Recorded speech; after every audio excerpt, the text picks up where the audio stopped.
Tim Bontemps and I put together a little bit of a, I guess we call it a Philadelphia 76ers trade primer. And you're probably saying, wait a minute, there's 5 weeks until February 8th, which is the trade deadline. The reason why we put it together is because starting on January 1st, the aggregate restrictions of Nick Batum, Marcus Morris, Robert Covington, and KJ Martin get lifted. So what does that mean? Those contracts can now be combined with other salaries. So Philadelphia wanted to go out and make a Marcus Morris and Robert Covington trade and trade both guys together, which earn roughly around $29 million. They are free to do so.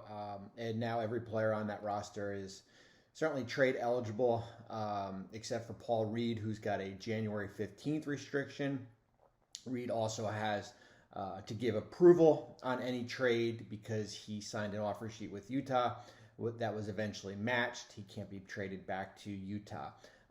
The gist of the article is that we kind of look at a lot of different paths that Philadelphia can take, certainly in the next 5 weeks, and then certainly in the offseason where they could have, I think, $100 million in expiring contracts, which leads you to $55 million in cap space, but that would take you to gut down that roster here. Philadelphia is certainly going to be active. The James Harden trade has given this organization new life. It's bolstered their draft equity, which was limited at one time. It certainly has balanced out their roster. And now they are in contention with the teams above, certainly Milwaukee, Boston. We could put Miami in that equation. Top 4 in the Eastern Conference. Not ready to put Orlando there quite yet.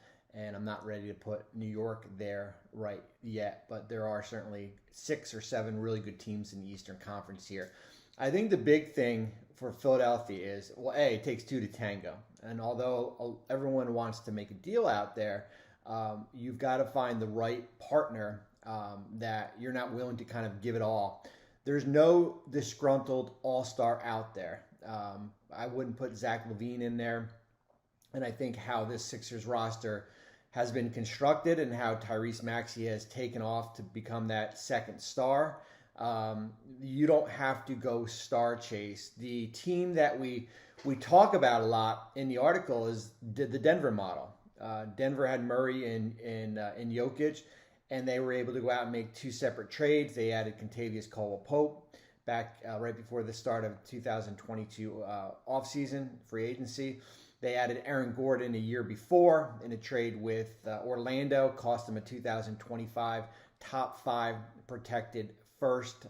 That's the model and how you want to go out and build this roster here. The model isn't to go into the offseason, basically renounce all your free agents and have Tyrese Maxey, who's a restricted free agent, Joel Embiid, Paul Reed, and Jaden Springer as your lone holdovers, and to go target big name free agents. That's not the model anymore. Certainly in this how this collective bargaining agreement works, the model is to go out, explore the trade market, kind of going in between here. Go out and explore the trade market, but also keep free agents to be like, DeAnthony Melton and maybe Tobias Harris, and maybe add around those 2 players.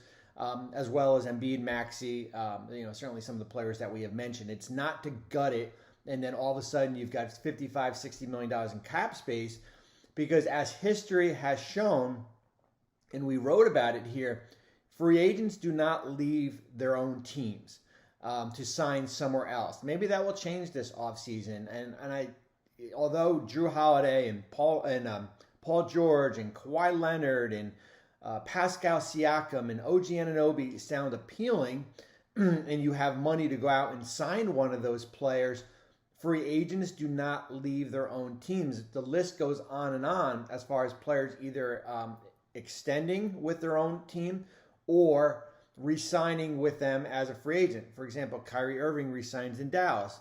Giannis extends in Milwaukee. If you go back to 2019, and that was kind of a unique year when Kawhi went to the Clippers, and then Kevin Durant and Kyrie Irving went to Brooklyn, That does not happen. Since then, the only two players that we could put up as all-star level players was Jalen Brunson last offseason in 2022 with the Knicks, who went from Dallas to New York. And then this recently with Fred VanVleet in Houston, where Houston had all that money to spend as far as cap space. And where the Rockets are a little bit different is that they already had a base of infrastructure of younger players here. There are already 6 or 7 players on their roster, so they can go out and plug in Dillon Brooks and Fred VanVleet and Jeff Green and some of those other players here. Philadelphia basically has 2 marquee guys, and you don't build these days with 3 max level players. It's just very hard to do as far as where these rules are going to be. So when you look at Philadelphia leading into the trade deadline, as I said, they are going to be active. They are sitting on basically 90% of their rosters are going to be free agents. Certainly, the Batum situation is interesting because before the season, he comes out and there's word that he's going to retire after this year. He's not going to play for Team France after the Olympics, and he's been very good for them. So how does he factor in moving forward here? You certainly would have to look at the expiring contracts of Marcus Morris, Robert Covington, 2 names just based on where that number can get you, that $30 million number. Philadelphia also has to be careful because they're right below that first apron number. So any trades they're going to go out and make, it's likely going to be within 110% as far as salary that they're going to go out and do. And you also want to keep the I guess the powder full of draft assets here, where you don't want to go out and all of a sudden trade the 26 and 28 picks that you got from the Clippers as part of the Harden deal. You don't want to go out and move, let's say 2029 first or 2030 first here, because you do want that available if you want to go out and make another deal perhaps this summer. So I think for Philadelphia, it's basically reassessing where they are right now. Can this roster as is compete with the top 3 or 4 teams in the Eastern Conference? You look at West as far as where Denver is, Minnesota, some of these other teams here. I think you're another guy away. Who is that third guy? Is it, you're certainly going to hear a lot of names about Bojan Bogdanovic in Detroit. Does Bogdanovic make sense, for example, Marcus Morris and a protected first?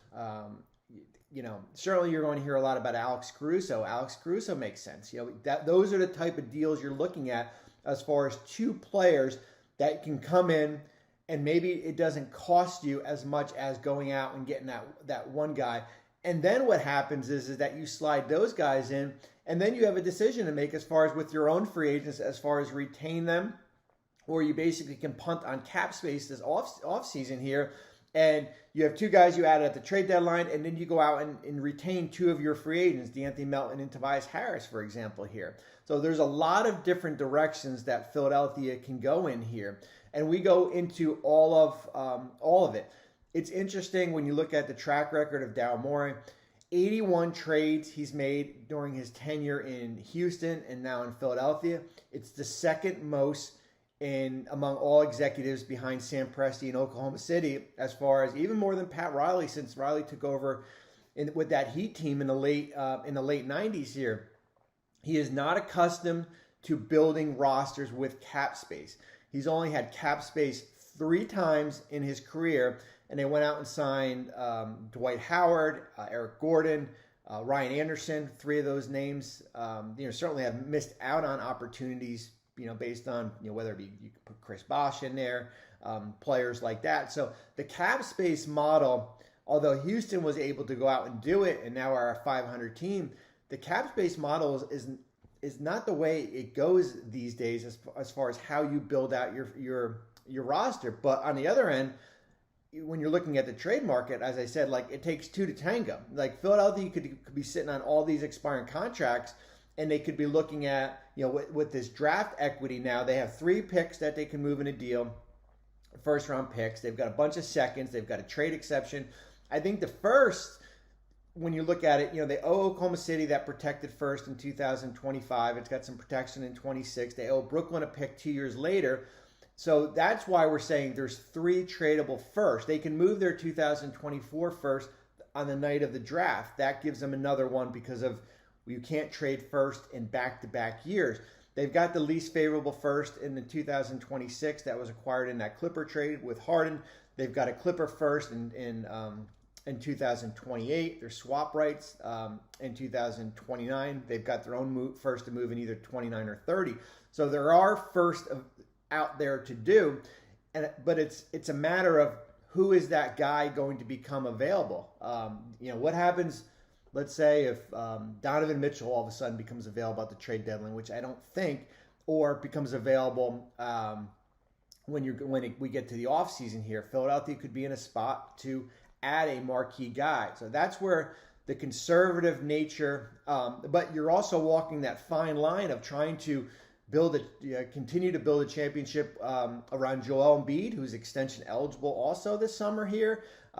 But I would say this: Philadelphia has more options than they did 3 months ago when James Harden was still on this roster. You were going into an offseason where you were going to basically just have cap space, and you were not going to have any equity as far as draft picks, and you were going to have to figure out how to build around Maxey and Embiid. Now you have a lot of things to work with as far as I mentioned, a trade exception worth, north of $6 million here, all those expiring contracts. It's just a matter of, if you're doing a puzzle, it's a matter of kind of fitting the puzzle pieces here, but it does take another team out there to make a deal. So Philadelphia is certainly going to be a team to watch over the next, over the next 5 weeks. Trade deadline is February 8th. You can go on ESPN.com, read about the different paths that Philadelphia has. The Denver model is the best model to do. But not every team can go out and build a roster like that and go out and add two high-level starters and only give up a first-round pick in the deal here. You're going to hear a lot about teams as far as whether it be Zach LaVine and the Lakers and going out, and what you're seeing in Phoenix right now, when you go out and add 3 high-level players who are making $40 million, it gives you such a lack of safety net to add around them. You're basically playing the minimum market every year, and that's where you get into trouble here. So I think for Philadelphia, the best bet is go out, try to get 2 players at the deadline, retain your free agents that you want to sign, whether it be Harris or Melton. Certainly 2 players there, and go from there. Hey, what's up, guys? Jack from Jaggy Sports here. You guys saw the clip. Let's talk about trade rumors. Trade deadline is February 8th, 2024. Now, there's a lot of rumors out there, but we're going to talk about the one team that Bobby Marks just talked about is the Philadelphia 76ers. Now, Philadelphia 76ers, I agree. They didn't have much to trade pre-James Harden. Now they have a lot. Now they have the leverage, right? They have a lot to trade for. But what are they going to trade for? Because when it comes down to the Eastern Conference, you have the Milwaukee Bucks, you got the Boston Celtics on paper. I don't agree with, it's a for sure thing, because you never count on Miami. You can't count on the Knicks. Knicks play well. A bunch of other teams out there that can do something if they make the right trade. Now, Philadelphia 76ers, Daryl Morey is no stranger to trade deadlines. This guy has made so many trades, and now he has assets that he can trade for. And, they can get Alex Caruso, like Bobby Marks said. They can get Bogdanovic, like Bobby Marks said. Now, I believe that all these rumors out there that Detroit is refusing to trade Bogdanovic, I think that's just, I don't think that's true, because Detroit should realize that, hey, that you got to do something here. You have to do something here. If they get an awesome offer for Bogdanovic, might as well take it, because, to be honest, they're not really doing much in Detroit. Everybody knows it. Everybody talks about it. It's all over the media, right? How many losses have they had now? It's incredible. It's damn they're incredible. So I don't think that from perspective of saying we're uninterested is true, because I think it's a strategy here. Because teams, if you say Bogdanovic is on the trade market, you're going to get lowball offers, 100%, right? And from a Detroit perspective, you don't want to get lowball offers for a good player. But Bogdanovic is a sharpshooter. That's what you want on your team if you're other teams, right? So Philadelphia 76ers, Bobby Marks said, Marcus Morris and a unprotected first round pick. That's not going to move the needle when it comes to Detroit. They want Tobias Harris. There has been rumors out there that Tobias Harris is, linked to Detroit Pistons, and this could be the season that it gets done, because Philadelphia 76ers are rolling. Imagine if they got a sharp shooter in Bogdanovic. You'd have to give up quite a bit. You got to give up Marcus Morris, I'm guessing a first round pick, and Tobias Harris. I don't think the salary works out, and Detroit's got to include another person in there, but that's not bad for a return for Detroit Pistons for Bogdanovic. Now let's talk about Alex Caruso. Alex Caruso is coveted by many teams out there. He's an underrated player, especially when he was on the Lakers on that championship run. It still bothers me why the hell they let him walk. That was just incredibly stupid. But at the end of the day, they needed the money to sign Russell Westbrook and yada, yada, yada. Don't get into that. That's a whole can of worms right there.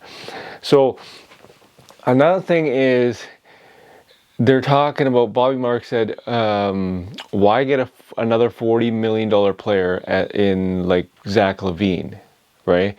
Because then you got all money tied up.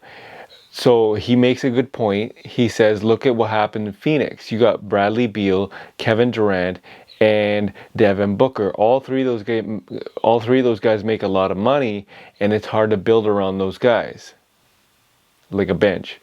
So Philadelphia 76ers, you don't see them getting a max player. You see them getting, a $20-25 million player. And Tobias Harris, he's a really good player, but at the end of the day, if you're actual Philadelphia 76ers, you want Bogdanovic. You want Bogdanovic because he's a sharpshooter.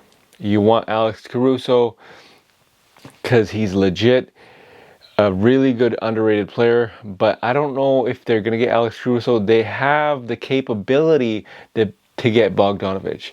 Do you guys think this is a good trade? I think it's a great trade. Bogdanovic to Philadelphia 76ers for, I don't know, I'm guessing a first round pick. Tobias Harris and probably Marcus Morris. I'm not 100% sure what's going to happen there, but you guys tell me, is Alex Caruso a good fit for the Philadelphia 76ers, and who goes in return to Chicago?